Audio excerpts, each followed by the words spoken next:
మా latest videos కోసం మా ఈ తెలుగు న్యూస్ ఛానల్ సబ్స్క్రైబ్ చేసి గంట సింబల్ యాక్టివేట్ చేసుకోండి. రేపు గురువారం రాత్రి 9 లోపు లవంగంతో ఇలా చేస్తే చాలు, రాత్రికి రాత్రే ధనవంతులైపోతారు.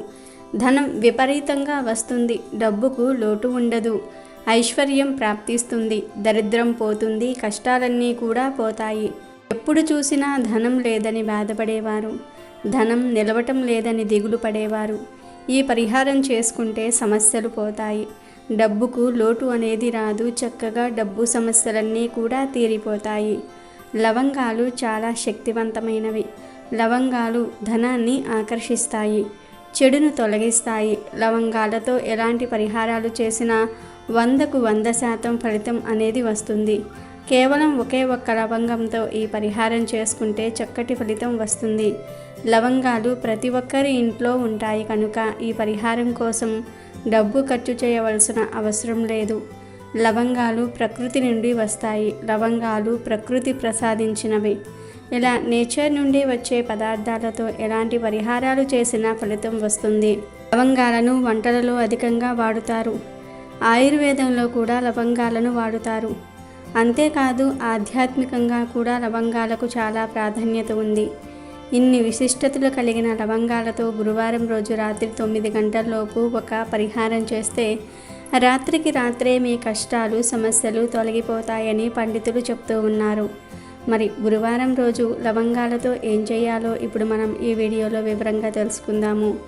అంతకన్నా ముందు తీర్థయాత్రలకు బయలుదేరిన ఒక సింహం కథను విందాం. ఫ్రెండ్స్, ఈ వీడియో చూసే ముందు ఓం శ్రీ మహాలక్ష్మీ దేవియే నమః అని ఒక చిన్న కామెంట్ చేయండి. అలాగే ఈ వీడియోకి ఒక లైక్ కొట్టి మా ఛానల్ని కూడా సబ్స్క్రైబ్ చేసుకోవటం మర్చిపోవద్దు. అనగనగా ఒక అడవిలో సింహం ఒకటి ఉండేది. ఒక రోజున దానికి చాలా ఆకలి వేసింది. అట్లా ఆకలితో ఉన్న సింహం తనకు తగిన ఆహారం ఏం దొరుకుతుందా అని ఆలోచిస్తూ అడవంతా తిరిగింది. దూరం నుండే దాన్ని చూసిన జంతువులన్నీ వేటికవి దాక్కున్నాయి. దాని కంట పడలేదు. చివరికి మామిడి చెట్టు మీద ఉన్న కోతి ఒకటి కనిపించింది. దానికి వేరేమీ కనిపించటం లేదు. ఈ పూటకు దీన్ని తిని కడుపు నింపుకుందాం అనుకున్నది సింహం. సరే, మరి నాకు చెట్టెక్కటం రాదు కదా, దాన్నే చెట్టు దిగేలాగా చెయ్యాలి అని అది ఒక ఉపాయం ఆలోచించింది. నేల వైపుకే నిశ్చితంగా చూస్తూ ఎన్నో బాగా పరిశీలిస్తున్నట్లు ఒక్కో కాలును ఎంతో జాగ్రత్తగా ఎత్తి ఎత్తి వేస్తూ నడవటం మొదలుపెట్టింది. కింద ఎవరో కదులుతున్నట్లున్నారే అని చూసిన కోతికి అడుగులో అడుగు వేసుకుంటూ పోతున్న సింహం కనపడింది. ఇదేంటి ఇట్లా నడుస్తుంది, కింద ఏం చూస్తుంది అసలు, కనీసం పైకి తలెత్తి కూడా చూడటం లేదేమిటి అని దానికేసే ఆశ్చర్యంగా చూడసాగింది కోతి. కొంతసేపటికి సింహం కోతి తనను గమనిస్తుందని కనుక్కున్నది. ఇదే అవకాశం అనుకుని అది ఒక్కసారి పైకి కోతి వైపుకు చూసి చిరునవ్వు నవ్వి అన్నది, మిత్రమా, నన్ను చూసి భయపడుతూ ఉన్నావా? ఇప్పుడింకా ఆ అవసరం లేదు. నేను ముసలిదాన్నైపోయాను. యవ్వనంలో ఎన్నో జంతువులను చంపి తిన్నాను. చాలా పాపం మూటగట్టుకున్నాను. ఇప్పుడు నాకు హింస అంటేనే అసహ్యం వేస్తున్నది. అందుకని నా పాప పరిహారం కోసం తీర్థయాత్రలకు బయలుదేరాను. నా వల్ల ఎవరికీ హాని కలగకూడదని నాకుగా నేను ఈ నియమం పెట్టుకున్నాను. నా కాలి కింద పడి కీటకాలు కూడా చావరాదని ఇలా చూసి చూసి నడవాలని నిశ్చయించుకున్నాను. కాశీ చాలా దూరంలోనే ఉంది, అయినా నా ఈ నియమాన్ని మట్టుకు తప్పేది లేదు అని సింహం కోతితో అంది. కోతి దాని మాటలు నమ్మింది. ఎంత భక్తి, ఎంత శ్రద్ధ, ఎంతటి మార్పు అనుకున్నది ముచ్చటగా. ఇట్లాంటి భక్తులను కాకపోతే వేరే ఎవరిని దర్శించుకుంటాం అనుకుని చెట్టు దిగి వచ్చి సింహం ముందు నిలబడి ఎంతో భక్తిగా నమస్కరించింది. అదే అదుననుకున్న సింహం ఒక్కసారిగా దాని మీదికి దూకి దాన్ని బోర్లా పడేసి దాని పొట్ట మీద కాలు మోపి నిలబడింది. క్రూరంగా నవ్వుతూ కోర పళ్ళు చూపిస్తూ నాలుకతో పెదాలను నాకుకుంటున్న సింహాన్ని చూడగానే కోతికి తను చేసిన తప్పు అర్థమైపోయింది. క్రూర జంతువుల్ని ఏనాటికి నమ్మకూడదు అని వాళ్ళ అమ్మ ఎంత గట్టిగా చెప్పిందో గుర్తొచ్చి దానికి కళ్ళల్లో నీళ్లు తిరిగాయి. అయితే అది తెలివైనది కదా, వెంటనే తమాయించుకున్నది. గట్టిగా పడి పడి నవ్వటం మొదలెట్టింది. ఇంకొద్దిసేపట్లో నీకు చావు తప్పదు, ఏడవడానికి బదులు ఎందుకు నవ్వుతున్నావు అని అడిగింది సింహం అనుమానంగా. పూర్వం నీలాంటి తెలివి తక్కువ సింహం ఒకటి ఇలాగే ఓ కోతిని చంపి తినాలనుకుందంట అని చెప్తూ నవ్వసాగింది కోతి. అప్పుడు దాని పరిస్థితి ఎలా అయిందో తలుచుకుంటే నవ్వు ఆగట్లేదు. మరి ఇంత ఇదిగానా అని మళ్ళీ నవ్వసాగింది కోతి. ఏమైందంట అని అడిగింది సింహం కరకుగా. అబ్బా హి అని మళ్ళీ పడి నవ్వింది కోతి. నువ్వు నా పొట్ట మీద కాలు పెట్టి నొక్కుతూ ఉంటుంటే ఎట్లా చెప్పను, ఆయాసంగా ఉంది, కాలు కాస్త పక్కకు దిగి అంటూ సింహం కాలును పక్కకు నెట్టింది కోతి. అదేమిటో వినాలనే ఆతృతలో ఉన్న సింహం కూడా అదాటున కాలును పక్కకు జరిపింది. అంతే, కోతి ఒక్కసారి ఎగిరి గంతేసి చెట్టు మీదికి పారిపోయింది. పారిపోతూ ఇప్పుడేం జరిగిందో అదే జరిగిందిలేమ్మా అని సింహాన్ని ఎక్కిరించింది. ఇక వీడియోలోకి వస్తే లవంగానికి పరిహార శాస్త్రంలో ఎంతో ప్రాధాన్యత ఉంది. గురువారం రోజు లవంగాలతో ఎలాంటి పరిహారాలు చేసినా అద్భుతమైన ఫలితాలు వస్తాయని సిద్ధశాస్త్రం చెప్తోంది. లవంగాలు పోపుల డబ్బాలో ఉండే ముఖ్యమైన దినుసులు. ఎవరైతే ధనం విషయంలో సమస్యలను ఎదుర్కొంటారో వారు గురువారం రోజు ఒక లవంగాన్ని తీసుకోండి. ఆ లవంగాన్ని మీ చేతిలో పట్టుకొని మా ధన సమస్యలన్నీ ఈ రోజుతో పోతూ ఉన్నాయి అని మనసులో అనుకోండి. ఆ తర్వాత ఈ లవంగాన్ని పొడిలాగా చేయండి. ఆ పొడిలో కొంచెం కర్పూరం పొడి కూడా కలపండి. తర్వాత ఈ పొడిని నిప్పుల మీద వేసి ధూపం చూపించండి. ధూపం పొగను ఇంట్లో ప్రతి మూలా చూపించండి. ఒకవేళ మీకు ధూపం వేయడానికి ఇంకా ఎక్కువ పొడి కావాలంటే మళ్ళీ ఇంకొక లవంగాన్ని తీసుకొని మీ కోరికను చెప్పుకొని ఆ లవంగాన్ని పొడి చేసి ఆ పొడిలో కర్పూరం పొడి కలిపి ధూపం వేసుకోవచ్చు. ఇలా ఎన్ని లవంగాలతో అయినా సరే ధూపం వేయవచ్చు. గురువారం రోజు ఉదయం లేచినప్పటి నుండి రాత్రి 9 లోపు ఎప్పుడైనా సరే ఇలా ధూపం వేసుకోవచ్చు. అలాగే గురువారం రోజు మీరు ఇంట్లో దీపారాధన చేసినప్పుడు ఆ దీపంలో కూడా ఒక లవంగాన్ని వేయండి. ఇలా ప్రతి గురువారం చేయండి. కనీసం 11 గురువారాల పాటు అయినా సరే చేశారంటే మీకు ఉన్న డబ్బు సమస్యలు పూర్తిగా పోతాయి. ముందు ఒక గురువారం ఈ పరిహారం చేసి చూడండి. ఖచ్చితంగా నెక్స్ట్ రోజుకే మీకు ఏదో ఒక మంచి జరుగుతుంది, మార్పు కనిపిస్తుంది. అలా మార్పు కనిపిస్తేనే మీరు ఈ పరిహారం చేయండి. మీకు నమ్మకం కుదిరితేనే ఈ పరిహారం చేయండి, లేదంటే లేదు. మరి తెలుసుకున్నారు కదా, మీరు కూడా గురువారం రోజు ఎంతో శక్తివంతమైన ఈ లవంగాల పరిహారాన్ని చేసి ధన సమస్యలను తొలగించుకోండి. ఒక్క రోజులోనే శుభ ఫలితాలను పొంది సంతోషంగా జీవించండి.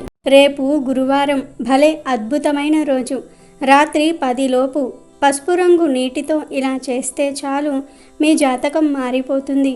కోట్ల కుంభవర్షం కురుస్తుంది. మీకు ఉన్న కష్టాలన్నీ కూడా తీరిపోతాయి.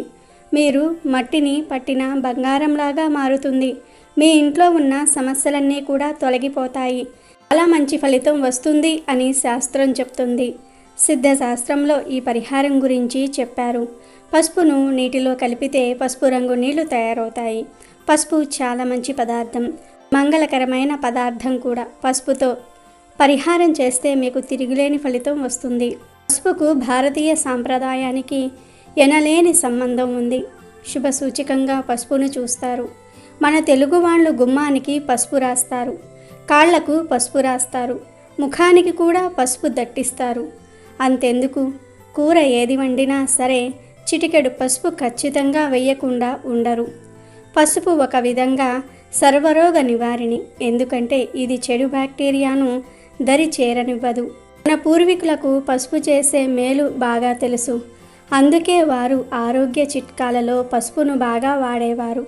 ఇప్పటికీ మన ఇళ్లల్లో పెద్దవారు ఇంట్లో ఎవరికైనా చిన్న దెబ్బ తగిలింది అంటే వెంటనే పసుపు తీసుకొచ్చి అక్కడ అద్దేస్తారు. పసుపులో ఉండే ఔషధ గుణాలు మనల్ని ఆరోగ్యంగా ఉంచుతాయి. అంతేకాకుండా పసుపును నాభిపై అనగా బొడ్డుపై పుయ్యటం వల్ల కూడా ప్రత్యేక ప్రయోజనాలు ఉన్నాయి. బొడ్డుపై పసుపు ముద్ద పెట్టడం వల్ల మానసిక ప్రశాంతత లభిస్తుంది, సంపద శ్రేయస్సు కలుగుతుంది, ఆర్థిక సమస్యల నుంచి ఉపశమనం లభిస్తుంది. బొడ్డు ప్రాంతంలో పసుపును ముద్దగా చేసి పెట్టడం వల్ల ఇంట్లో గొడవలు రావు, చెడు సంబంధాలు మంచిగా మారతాయి. పసుపును బొడ్డుపై పుయ్యటం వల్ల వ్యాధులకు కూడా దూరంగా ఉంటారు. ఇలా బొడ్డుపై పసుపు రాస్తే మీ అన్ని అవయవాలకు పోషకాలు చేరుతాయి. అంతేకాదు, ఆడపిల్లలు పుష్పవతి అయినప్పుడు ఆ పిల్ల చేత పసుపును ఉండలాగా చుట్టి తినిపించే సాంప్రదాయం కూడా మనకు ఉన్నది. ఇలా మన సాంప్రదాయాలలో పసుపు పెనవేసుకుని పోయింది. ఏ శుభకార్యం జరిగినా, పెళ్ళి జరిగినా, పండగొచ్చినా, పబ్బం వచ్చినా పసుపును తెచ్చి వినియోగిస్తాము. పసుపును అందుకే అందరూ పరమ పవిత్ర పదార్థంగా చూసుకుంటూ ఉంటారు. ఇటువంటి అద్భుతమైన పసుపుతో నీటిని కలిపి గురువారం రోజు రాత్రి 10 లోపు ఒక చిన్న పరిహారం చేస్తే మీ జాతకం మారిపోతుంది. లక్ష్మీదేవి అనుగ్రహంతో కోట్ల కుంభవర్షం కురుస్తుంది అని పండితులు చెప్తూ ఉన్నారు. మరి గురువారం రోజు పసుపు నీటితో ఏం చేయాలి అనే విషయాన్ని ఇప్పుడు ఈ వీడియోలో వివరంగా తెలుసుకుందాం. ఎవరైతే జాతకంలో దోషాలు ఉన్నాయని బాధపడిపోతూ ఉంటారో, జాతకం మారాలని కోరుకుంటూ ఉంటారో వారు గురువారం రోజు నీటిలో పసుపును కలిపి ఆ పసుపు నీటితో చిన్న పరిహారం చేస్తే చాలు, ఆ జాతక దోషాలన్నీ కూడా పోయి మీ జాతకం అద్భుతంగా మారిపోతుందని సిద్ధశాస్త్రం చెప్తోంది. జాతకం కోసమే కాదు, ఆర్థిక కష్టాలు, నష్టాలు, ఆటంకాలు ఉన్నాయని బాధపడేవారు, పిల్లలు మాట వినట్లేదు అని దిగులు పడేవారు, ఆరోగ్య సమస్యలు ఉన్నవారు, ఇలా ఎవరైనా సరే కూడా ఈ పరిహారాన్ని చేసుకోవచ్చు. కానీ పగటిపూట ఈ పరిహారాన్ని చేయకూడదు. రాత్రి 6 నుండి 10 గంటల మధ్యలో మాత్రమే చేయాలి. అసలు ఏం చేయాలి అంటే ఏమీ లేదు. ముందు ఒక గ్లాసుడు నీళ్లు, స్వచ్ఛంగా ఉండే నీళ్లు తీసుకోండి. తర్వాత ఆ నీరులో 1 స్పూన్ పసుపు వేయండి. పసుపు కలిపితే నీళ్లు పసుపు రంగులోనికి మారుతాయి. పసుపు రంగు అనేది గురుడికి ఎంతో ఇష్టమైన రంగు. గురుడికి గురువారానికి సంబంధం ఉంది కాబట్టి గురువారం రోజే ఈ పరిహారం చేయాలని సిద్ధశాస్త్రం చెప్తోంది. ముందు ఇలా పసుపు రంగు నీటిని తీసుకొని మీ చుట్టూ మీరే 7 సార్లు సవ్య దిశలో, 7 సార్లు అపసవ్య దిశలో దిష్టి తీసినట్టు తిప్పుకోండి.